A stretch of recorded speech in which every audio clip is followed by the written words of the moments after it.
depuis que nous avons conçu le projet, nous avons eu beaucoup de partenaires qui ont cru à ça et qui sont venus nous accompagner dans la réalisation du quai de débarquement, de la salle de tri, de la chambre froide, des magasins, des unités de transformation, du showroom, etc.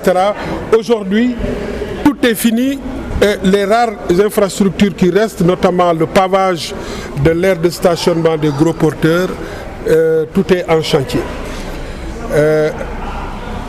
Comme je l'ai dit tout à l'heure, notre objectif, c'est que puissent s'installer à Bignona des entreprises qui sont dans l'agroalimentaire et qui ont une grande capacité de production. Cela nous permettrait d'acquérir auprès des producteurs du département toutes ces mangues qui pourrissent entre leurs mains et dont la vente aurait pu faire des millionnaires. C'est une façon de lutter contre la pauvreté, c'est une façon de distribuer du revenu, c'est une façon de valoriser l'activité agricole. Aujourd'hui que notre rêve est en train de se réaliser, c'est-à-dire que nous avons mis en place un certain nombre de commodités. Les entreprises, comme nous l'avions souhaité, viennent visiter par rapport à leurs besoins pour voir effectivement dans quelles conditions elles pourraient s'installer sur la plateforme économique de Bignona. Nous avons reçu la visite d'un certain nombre d'entreprises, mais aujourd'hui, celui que nous recevons n'est pas n'importe qui. Je crois qu'au niveau national, c'est le numéro 1 en production d'eau, c'est le numéro 1 en production de jus, c'est-à-dire Kiren, dont le DG est là. Je crois que c'est important. Ça, c'est très important que que Kiren, à travers son DG même, s'intéresse à la plateforme et veuille s'installer. Ça, c'est important pour nous. Ça veut dire que nous sommes sur le point de toucher le but. Et comme je l'ai dit, nous sommes là pour nos populations. En mettant en place cette plateforme, nous avions des objectifs orientés vers les intérêts de nos populations. Pas en termes de ce que la mairie va gagner, non, mais ce que l'installation d'une entreprise va générer en termes d'emploi pour les jeunes, en termes de distribution de revenus pour nos producteurs. Nous, c'est ça qui nous intéresse.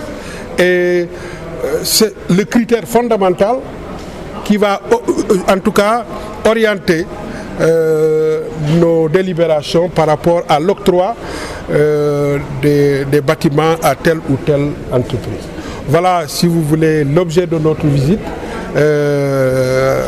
Je suis à ma gauche également Makumba Diagne également de Proplast. Proplast que vous connaissez qui est parmi les champions, pour ne pas dire les champions, en valorisation de tout ce qui est matière plastique. Nos pannes, nos seaux, tout ce qui est en matière en plastique dans notre commune, nous voulons valoriser. Nous voulons d'abord que cela nous rapporte de l'argent, parce que nous allons collecter et lui vendre ça, mais nous voulons maintenant qu'ils viennent installer une unité ici pour que toute la Casamance puisse venir ramasser les matières plastiques, venir les vendre à Bignona. On s'est eu au téléphone, monsieur le maire et moi-même. On a pris l'initiative de venir direct jusqu'ici pour pouvoir avancer beaucoup plus rapidement, parce que aussi la saison de mangue, vous le savez, est terminée. En tout cas dans le processing de mangue, il est terminé. Donc c'est pour pouvoir poser les jalons bien sûr de la future saison de mangue. Donc notre projet à nous, il faut savoir que historiquement, nous achetons de la mangue sur le Sénégal. Une petite partie vient de la région et une autre partie vient d'autres régions du Sénégal. Il est essentiel pour nous de transférer nos capacités de traitement de mangue vers les pôles où se produisent la mangue. Donc c'est tout naturellement qu'aujourd'hui nous sommes ici à Bignona. Lorsque nous avons eu à ouvrir notre usine de mangue à Dakar, à Dias très exactement, énormément de camions de mangue venaient d'ici directement sans que justement on puisse les comptabiliser à ce point-là. Et aujourd'hui c'est tout naturel que nous soyons ici présents pour participer à cet effort de valorisation de la mangue au Sénégal. Je ne peux pas m'en enorgueillir de dire qu'aujourd'hui nous ne pouvons pas développer de projets autour de la mangue sans nos unités de mangue nous-mêmes, nos unités de jus.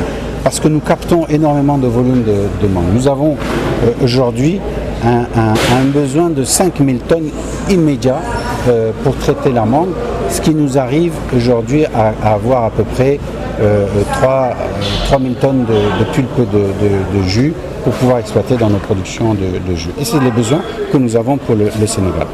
Nous avons également à cœur de solidifier nos capacités sénégalaises de production, et ça se passe avec tous les acteurs de la filière pour pouvoir mieux s'armer demain aux ouvertures de marché que vous connaissez. La zone ouest-africaine s'ouvre sur les marchés, et donc c'est pour ça que le sourcing de matières premières doit se faire national. Aujourd'hui, le projet, effectivement, c'est de la mangue, mais il y a un autre projet dont on ne parle pas. Aujourd'hui, nous avons besoin d'énormément de goyaves. Nous avons besoin de 10 000 tonnes de goyaves. Et je suis persuadé que ce tonnage-là, la goyave, on la connaît en Casamance. Depuis des lustres, la goyave peut se cultiver. Et quand on en parlait, ces projets-là peuvent se développer. La goyave va très vite en production. Donc, effectivement, nous pouvons développer tous ces agrégats de besoins ici, dans la zone de Bignona. Il y a un autre élément qui nous pousse à venir ici, c'est celui de nous implanter au cœur de la production. Pourquoi ? Parce qu'on en déduit immédiatement une économie carbone. Plutôt que de transporter des produits non finis vers le Dakar, aujourd'hui, si on transforme sur la zone de la Casamance, il y a une économie, quand vous faites les calculs par rapport à ce que je vous ai dit, de pratiquement 50% en termes d'économie carbone. Aujourd'hui, l'économie carbone, ça fait partie de notre quotidien, aussi rapidement que cela puisse paraître, et c'est une réalité.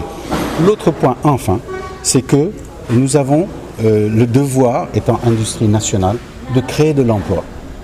Au sortir justement de cette pandémie, nous avons compris à quel point il était important de nous serrer tous les coudes au Sénégal pour créer de l'emploi, nous les industries, les producteurs, parce que c'est ici que ça se passe.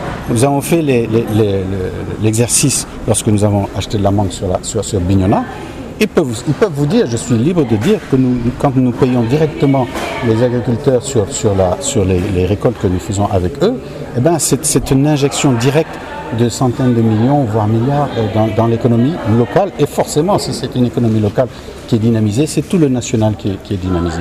Et c'est ça notre engagement, nous, en tout cas, Groupe Keren, en venant jusqu'ici. Et c'est pour ça que nous sommes hyper motivés pour aller vite dans cet exercice. Je vois les jeunes qui sont là, qui me regardent. J'ai compris l'appel, j'ai compris le message. Et ce message-là, nous allons essayer. Alors, aujourd'hui, dans le plan que nous imaginons autour de la mangue, si nous nous installons ici, nous avons un objectif de 200 emplois créés ici. Je veux dire, entre les unités qui sont là et bien sûr, toute la logistique de collecte. C'est des emplois qui sont directs. Derrière ça, vous avez un certain nombre d'emplois indirects. Voilà, donc aujourd'hui, la charge, elle est lourde, bien sûr, pour moi d'y répondre. Je la partage avec le maire qui est à mes côtés ici, cette charge-là. Ça veut dire qu'il faut que l'on réussisse ce projet-là. Bon, comme vous le savez, dans toutes les villes au monde, la gestion des déchets est une problématique en fait, universelle. Et on peut dire que pratiquement toutes les communes ont cette problématique-là. Et même dans la mise en place du système de gestion des déchets, pour la plupart du temps, c'est de collecter les déchets et de les acheminer soit vers une décharge non contrôlée ou une décharge au fait, qui est contrôlée par les communes. Et l'objectif que nous avons aujourd'hui, nous, c'est de pouvoir diminuer le maximum de déchets. Ça veut dire être dans une nouvelle logique qui consiste à transformer ces déchets-là en nouvelles matières premières, ça veut dire en nouvelles ressources. Et pour le faire, nous avons besoin de collaborer avec les territoires.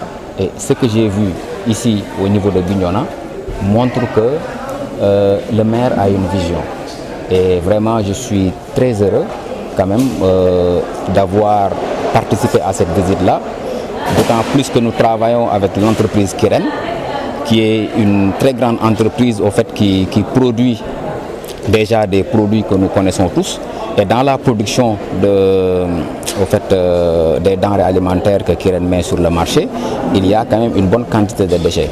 Et nous sommes l'entreprise qui aujourd'hui gère les déchets au niveau de leur usine.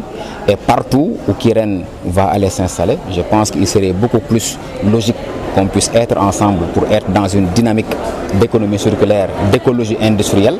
Parce qu'une bonne partie de la mangue peut-être qui sera traitée ici, il y aura aussi des déchets qui seront produits. Donc sur 5000 tonnes de mangue, peut-être qu'on aura 10 tonnes pratiquement, ou à peu près 500 tonnes de rejets. Et ces 500 tonnes-là pourront aujourd'hui être réutilisées pour faire de l'énergie ou pour faire par exemple du compost. Et en profiter aussi par rapport à Bignona, qui a certes une vision par rapport à la gestion des déchets, accompagner le maire et mettre en place une démarche nouvelle de tri sélectif au niveau des maisons pour pouvoir dire aux populations qu'il y a une usine qui se trouve à Thiès qui aujourd'hui achète du plastique et nous ne disons plus nous-mêmes déchets, on parle de matières plastiques maintenant ou de nouvelles matières premières. Ça veut dire que l'usine se trouve à Thiès et traite plus de 100 tonnes de plastique, de déchets plastiques par mois.